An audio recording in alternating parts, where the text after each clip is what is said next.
آپ نے ہمارے ساتھ اپنے تھاٹس شیئر کیے. Next I would like to call upon sir Asif Khan. He is a C O at Shaheed Bhutto foundation, senior politicians and the voice of all the human groups here. So please sir. پہلے تو میں پریش سرفراز صاحب کی اس بات کی تائید کرتا ہوں کیونکہ میں اس وقت لاہور میں موجود تھا جب یہ اولناک واقعہ پیش آیا تھا 2014 میں. پاکستان پیپلز پارٹی کی ہیومن رائٹس سیل کو میں ہیڈ کرتا تھا اور میں نے وہ بھٹا بھی وزٹ کیا تھا, ان کا گھر بھی وزٹ کیا تھا, اور بہت ہی دل چونکا دینے والا واقعہ تھا.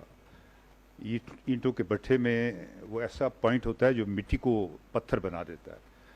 تو اس میں ان عورتوں کو پہلے برہنہ کیا گیا, عورت کو مارا گیا اور پھر اس کے شوہر کے ساتھ اس کو وہ بٹھے کی جو جہاں کولا ڈالتے ہیں وہاں پھینک دیا گیا. اور لوگ چلان بھی ہوئے, ہم کچھ دیر فالو بھی کرتے رہے اور غالباً ان میں سے بہت سے لوگ پھر جو ہیں وہ رہا بھی ہو گئے تھے. بٹھا مالکان تھے اور دیگر لوگ تھے. اور مسئلہ بلسمی کا نہیں تھا, مسئلہ جو وہ پیشگی دیتے ہوتے ہیں نا جی مزدوروں کو, اس پیشگی کا مسئلہ تھا. وہ پیشگی لے کے بھاگ گئے تھے یا کہیں چلے گئے تھے, تو یہ وجہ تھی.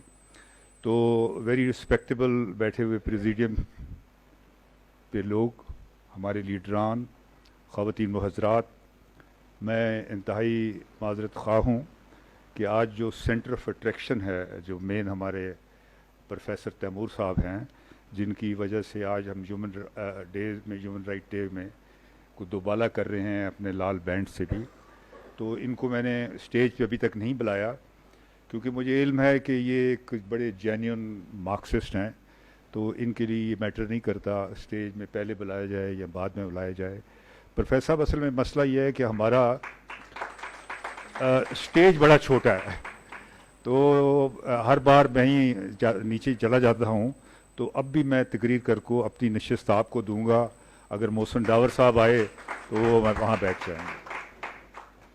تو خواتین و حضرات, جیسے کہ بتایا گیا کہ یہ ایک بڑی طویل ہیومن رائٹس کی جدوجہد ہے.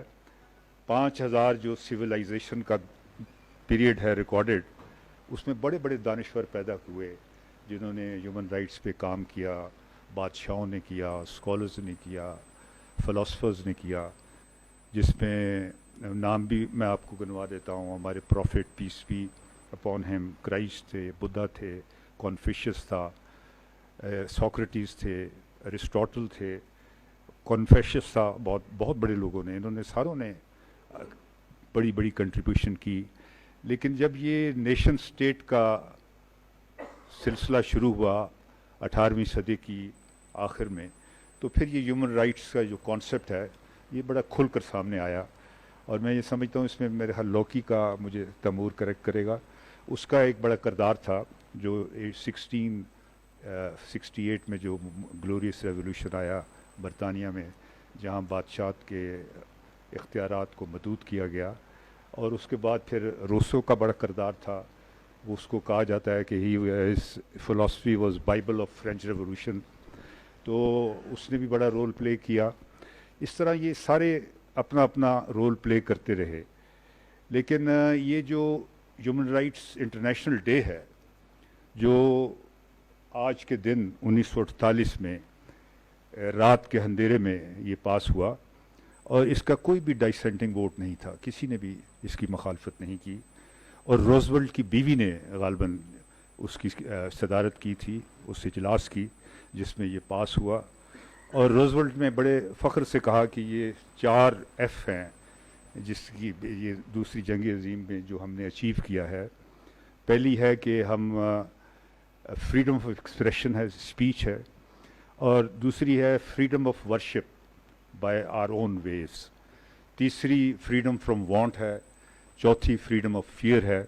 یہ ایک 4 نکات تھے. بعد میں جتنی بھی بنی ہیومن رائٹس کی, یہ ان کا ایک مین پوائنٹ بن گیا ہے. یہاں سے ساری باتیں پھر آگے چلتی رہیں. لیکن اگر ہم موازنہ کریں کہ یہاں اپنے ملک میں ہی کہ فریڈم آف ایکسپریشن جو پہلی بات تھی آف اسپیچ, جس پہ زیادہ روشنی ہماری یہ بھی خوش قسمتی ہے کہ جرنلسٹ کے ایک آئیکن یہاں بیٹھے ہوئے ہیں, ناصر زہدی صاحب. یہ ایک بہت بڑا نام ہے. انہوں نے بڑی جد و جہد کی, طویل کوڑے بھی کھائے, سزائیں بھی کاٹیں. تو یہ ایک آواز ہیں آج بھی پی ایف یو جے کے جنرل سیکرٹری ہیں. زہدی صاحب, بہت سے لوگ مجھے کہتے تھے کہ زہدی صاحب نے کیوں, یہ کچھ لوگ موقع پرست ہیں اور ان کے ساتھ مل کے یہ کام کر رہے ہیں. میں نے کہا but he is doing a wonderful job. سارے لوگ تو نہیں ہوتے ایک جیسے نا, ان میں سے کوئی لوگ ہوتے ہیں جو قیادت کرتے ہیں, جو دیانتدار ہوتے ہیں, جو تاریخیں بلڈ کرتے ہیں. تو آپ کو بھی میں سلام کرتا ہوں. پھر فریڈم آف ورشپ جو دوسرا نقطہ تھا, اس کا بھی حال جس طرح آپ کو فادر نے بتایا, اور حال ہی میں جو سیالکوٹ میں واقعہ ہوا, اور اس کا بھی سب سے بڑا جو شہید تھا وہ سوکریٹیز تھا. اس کو بھی یہی تھی کہ انہوں نے کہا تھا کہ ہمارے گاڈس کے خلاف بولتا ہے, تو اس کی بھی معافی ہو گئی تھی اور کہا تھا کہ آپ جرمانہ دے کے آزاد ہو سکتے ہیں. لیکن اس نے بھی شہید بھٹو کی طرح بڑا جو ہے بہادری کے ساتھ اس نے وہ زہر کا پیالہ پیا اور انکار کیا, نہ جرمانہ دینے سے, نہ بھاگنے سے, نہ معافی مانگنے سے.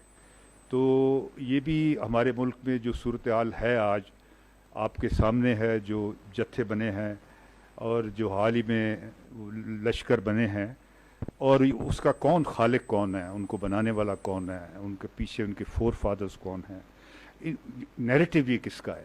آج تو یہ کہہ رہے ہیں کہ ہم یہ کر رہے ہیں, ان کو دے رہے ہیں تمغہ جرت دیں گے اس کو ہم.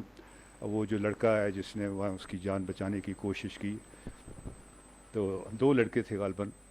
تو لیکن یہ اگر اس کی تحقیق کی جائے کہ یہ بلڈ کس نے کیا, دیکھیں نا وہ جو پولیس والے بیچارے کانسٹیبل کوئی 4 ہفتے پہلے مارے گئے شہید, بے دردی سے ان کو بھی قتل کیا گیا ڈنڈوں کے ساتھ. اور مجھے ایک سپاہی بتا رہا تھا کہ یہ اتنے ٹرینڈ لوگ ہیں, یہ ڈنڈا بھی سر پہ مارتے ہیں سیدھا تاکہ اسکل ٹوٹ جائے آپ کا. تو یہ کس نے کیا؟ اور بعد میں پہلی دفعہ بھی جب نواز شریف کا دور تھا تو ان کو پیسے تقسیم کیے گئے, اور دوسری بار اب بھی بار سفید کاریں آئیں اور سفید کپڑوں میں آئیں اور انہوں نے ان کو پیسے تقسیم کیے. تو میں یہ سمجھتا ہوں کہ یہ اسٹیٹ کا اگر نیریٹو ہوگا تو سوسائٹی جو ہے وہ کیسے اعتدال پسند ہوگی. جینیولی کل ہم نے مظاہرہ کیا تھا سیالکوٹ کے واقعے پہ, لوگ آئے تھے لیکن کافی نہیں تھے. لیکن میں آپ کو یقین دلاتا ہوں کہ سائلنٹ میجورٹی آج بھی اعتدال پسند ہے, ماڈریٹ ہے, امن چاہتی ہے, ٹالرنٹ ہے, اور اس قسم کا ایکسٹریمزم سے نفرت کرتی ہے. میرا تعلق پنجاب کے گاؤں سے ہے. میرے گاؤں میں 8 مسجدیں ہیں, اور وہ وہاں بھی میری 4-5 ہزار لوگ رہتے ہیں. لوگوں سے باتیں ہوتی ہیں تو وہ یہی کہتے ہیں کہ یہ ظلم ہے, یہ زیادتی ہے. کسی نے بھی اپریشیٹ نہیں کیا. تو میں یہ سمجھتا ہوں کہ خاموشی ضرور ہے, یہ بھی نقصان دہ ہے. خاموشی بھی نہیں ہونی چاہیے, اس کو بھی توڑنا چاہیے. تو چوتھی جو بات ہے فیئر کا بھی آپ اندازہ لگا لیں. تو میں یہ سمجھتا ہوں کہ جب تک ہماری اسٹیٹ کا نیریٹو چینج نہیں ہوگا, جو انہوں نے ایک نیریٹو بلڈ کیا ہوا ہے نیشنل سیکیورٹی اسٹیٹ کا کہ ہم نے ملک فتح کرنے ہیں, ہم نے یہاں جمہوریت کو جو ہے وہ نہیں چلنے دینا. میں جب اسلام آباد میں آؤں تو میں مرغلہ ہلز پہ ٹریک پہ جاتا ہوں. تو ابھی کچھ 2 روز سے میں آیا ہوں, تو وہ ٹریک میں فوجی بھی پھر رہے ہوتے ہیں. تو میں نے ان سے کہا کہ آپ کس حوالے سے پھر رہے ہیں. میں نے کہا شاید کوئی جرنیل وغیرہ مٹر گشت کرتے ہوں گے تو ان کی دیکھ بھال کے لیے. تو اس نے مجھے کہا کہ یہ ہماری ہے, یہ ہماری پراپرٹی ہے, یہ 1905 میں برٹش آرمی کی تھی, تو یہ سارے پہاڑ ہماری ملکیت ہے. تو میں نے کہا یہ ملک ہی آپ کی ملکیت ہے, یہ تو ملک جو ہے ملک تو ہاں یہ تو ملک بنا ہی آرمی کے لیے ہے. تو یہ صورتحال ہے آپ اس ملک کی. تو یہ بہرحال مایوسی کی نہیں ہے. میں سمجھتا ہوں کہ آپ کی سوچ جیسے لوگ اور بہت موجود ہیں. اگر آپ جائیں دیہاتوں میں جائیں, چھوٹے شہروں میں آپ کو بہت نظر آئیں گے, ماڈریٹ لوگ نظر آئیں گے. تو یہ انشاءاللہ ایک ہماری عمر میں ہی یہ وقت ضرور آئے گا کہ سویلین سپرمیسی بحال ہوگی, اور سول رائٹس کا اور مینورٹی رائٹس کا, وومن رائٹس کا یہاں بول بالا ہوگا. بہت بہت مہربانی, شکریہ.